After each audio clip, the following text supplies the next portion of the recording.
to release particles that become stuck. Very cool. I don't know how big that looks, though. Anyway, it's cool to look at. My gift to all of you. That'll do it for us at 3:30. Calvin and Nicole here with the news at 4. Okay, thank you, Louie. Right now at 4 o'clock, the COVID vaccines arrive in Miami-Dade. Healthcare workers getting their first shots. We have reaction from the front line. And it's day 2 of distributions nationwide as more nurses and doctors roll up their sleeves. How are the ones who received the first dose doing 24 hours later? As President-elect Joe Biden prepares to move into the Oval Office, President Trump is losing one of his strongest supporters. Why Attorney General Bill Barr resigned with just weeks left in the administration. And a teenage girl gunned down in a local hangout a year later. Her killer remains on the loose. Her family now turning to you for help. And an arrest made nearly 2 decades after a woman's body was found floating in a suitcase. How authorities were able to crack the cold case. Live from WPLG, Local 10 News starts right now. And we begin with that milestone in Miami-Dade, the first batch of the coronavirus vaccine arriving at Jackson Memorial Hospital today and already in the arms of healthcare workers. And these are nurses and doctors who have witnessed the effects of the virus firsthand on a daily basis for months. And Local 10's Christina Vazquez joining us live now from JMH with the first reactions. Christina. For Miami-Dade County and this long, hard fight against COVID-19, this was a historic day, and the feeling of elation from some of the frontline workers was palpable.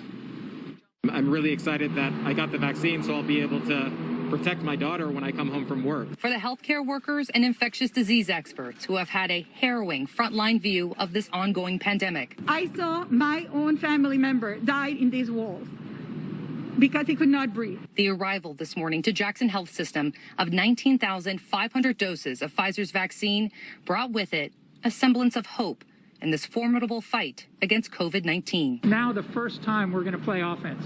You know, we've been playing defense for 9 months, trying to keep people from getting sick, trying to keep sick people from dying, and trying to keep our whole community from getting infected. These men and women, some of the first to receive the vaccine at Jackson after it arrived this morning, placed in ultra-cold freezers to maintain the subarctic temperatures Pfizer's vaccine requires.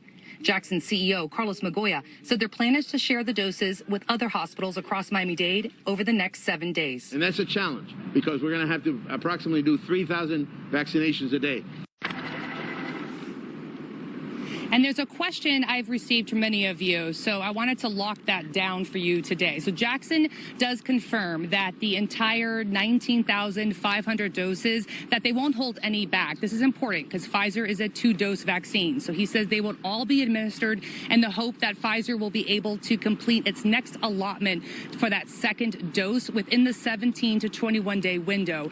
I just got off the phone with Pfizer not too long ago, and company officials do confirm for us that they plan to send that extra allotment. So it'd be nearly 20,000 additional doses to Jackson within the next 3 weeks so that everybody who gets one in the coming days will get that second dose when they need it. Reporting live for you, I'm Christina Vazquez, Local 10 News. Light at the end of the tunnel. Thanks a lot, Christina. And today is the second day of vaccinations for frontline healthcare workers in Broward County. Nearly 20,000 doses of Pfizer's COVID-19 vaccine arrived Monday to the Memorial Healthcare System. We're told around 120 staff members are receiving vaccinations every hour. That's medical staff, nursing staff, and any clinician or worker who's at risk for either contracting COVID-19 from a patient or from spreading it to a patient.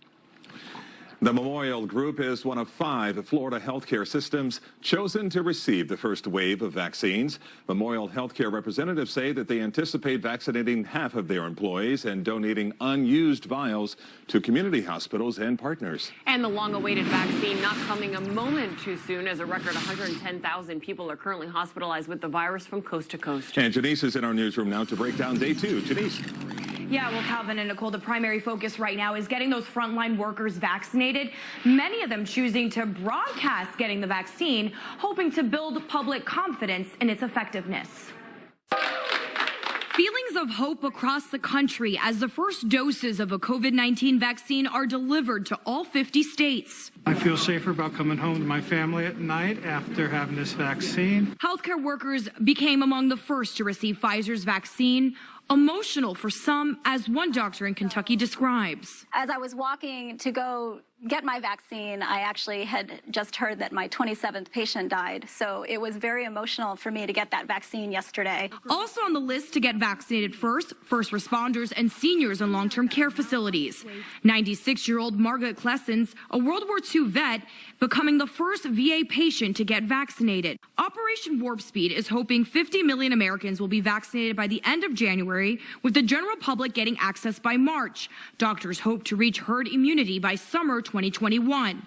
It's a major moment in medical history, as it has been less than a year since the pandemic erupted in the U.S., but the speed of the vaccine production has some weary. On Good Morning America, Dr. Anthony Fauci stressing the vaccine is safe and effective. The speed was not at all at the sacrifice of safety. The speed was the reflection of extraordinary advances in the science of vaccine platform technology. There is even more hope. An advisory committee to the FDA released a briefing detailing data on Moderna's COVID-19 vaccine, and it confirms that the vaccine's efficacy against COVID-19 is 94.5%. And while this is a critical step, the fight is far from over. The U.S. reaching 300,000 COVID deaths Monday. Across the country, hospitals overwhelmed. We have to adhere to the public health measures in order to blunt the acceleration of these terrible numbers that we hear every day.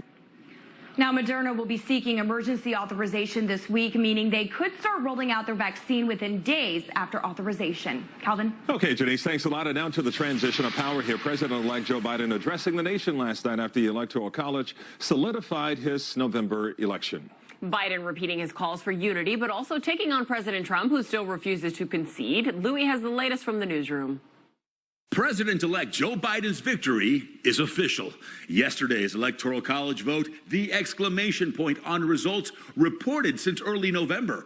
Biden addressing the nation last night, looking to unite the country. The integrity of our elections remains intact.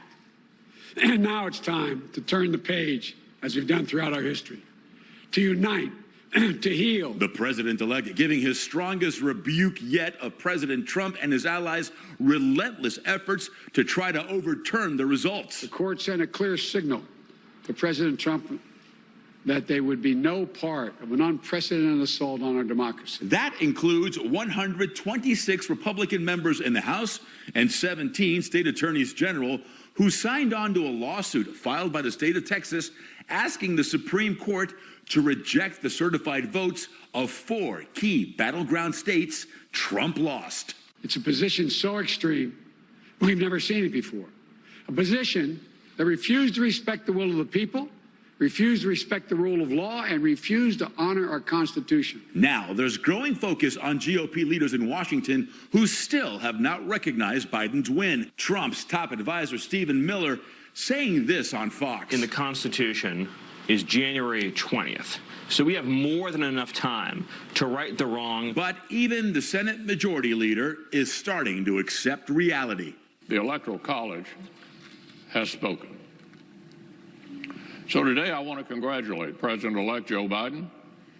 The President-elect is no stranger to the Senate. He's devoted himself to public service for many years. Electoral College has spoken, and shortly after Joe Biden was cemented as the 46th president of the United States, Trump announced the resignation of Attorney General Bill Barr. Barr stepping down just weeks before Trump is set to leave office. In the last few days, the president has been critical of Barr for publicly saying there was no evidence of widespread voter fraud and for not revealing the federal investigation into the business dealings of Hunter Biden before the election. That's a big no-no, actually, with the FBI. Meantime, Biden will be in Georgia today to drum up support for 2 Senate Democratic candidates. Next month's election runoffs will determine which party has control over the Senate. You can count on Local 10 for complete coverage out of Washington. Our D.C. Bureau Chief Ross Palumbo will have a live report from the nation's capital ahead at 5. Calvin. Okay, thanks a lot, Louie. And right now, Pembroke Pines police need your help finding two missing teenage girls. Both have not been seen since Sunday. 16-year-old Alyssa Cabrera was last seen walking her dog at the Winston apartment complex at the corner of Hiatus Road and Washington Street. 15-year-old Giselle Nia Munoz on the right here was last seen after being dropped off at a friend's house at that same apartment complex. If you've seen the girls or know where they may be, call police right away. Well, more than a year after a teenage girl was shot and killed at a strip mall, her family is still seeking justice. And let's go to Local 10's Glenna Milberg, who is live now at the scene in southwest Miami-Dade with their public plea today. Glenna. And indications are really that police may be closer than ever. Just in the last 2 weeks, the reward for information has been increased twice. $15,000 now for information leading to information. What happened here, it was a year and a half ago, but still that quest for justice is very fresh. Hard to imagine a tougher thing for a mother to do than face the public in profound grief. She hopes it is what it takes to bring in the information detectives need to bring in whoever murdered her daughter. There were many people there. Many saw what transpired. Gabriela Aldana, 17 years old. She was in a crowd in the parking lot of Hookah Palace on Coral Way and 118th Ave a year and a half ago, May. It was a crowd, dozens of people still mingling at 2 a.m. Gabriela was suddenly shot in the head, an innocent bystander caught in the gunfire of someone else's dispute. She was not the target. Detectives have surveillance tape and witnesses describing a four-door black Mercedes with tinted windows. They need a slam-dunk evidence and hope whoever has that is willing to give it for a now $15,000 reward. We're just trying to find anyone that can give us a factual statement as to what occurred that night. You know, you listen to detectives talk with the very specific words, a factual statement, what went on that night. So it sounds like they've gotten a lot of statements. They've gotten some evidence. They're very close to finding justice for Gabriela, and they just need that one real, hard, solid last piece of the puzzle. If that's you or someone you know, $15,000 is the reward. And of course, Crime Stoppers is something you can do anonymously. I'm Glenna Milberg, live in Southwest Miami-Dade today, Local 10 News. Let's hope somebody comes forward. Thanks, Glenna. Your time is now 4:11. We're watching a crash on I-95 in Miami. And Jenise Fernandez is here with the details. Yeah, I-95 is really the hot spot right now, especially as we zoom on in a little bit closer. I first want to take you to where that accident is. This is on I-95 southbound, right at Northwest 135th Street. We do have a center lane block because of this crash, so you can see the delays starting from the Golden Glades interchange. Your speeds are going to be coming in at around 31 miles per hour. Want you to pay attention to I-95 northbound. We have no accidents to report there, but you're going to see that stop and go traffic with your speeds coming in at 22 miles per hour. Okay, Jenise, thanks a lot. A cold case cracked nearly 2 decades later. Coming up, how authorities track down an accused killer and how they believe he knew his victim. And a South Florida father accused of doing the unthinkable to his own family, the gruesome crime that landed him behind bars. But first, a man nearly going over the edge of a 65-foot bridge. The dramatic rescue caught on camera next. Hour-by-hour forecasts with Chief Certified Meteorologist Betty Davis. Only on Local 10 News, your weather of dark.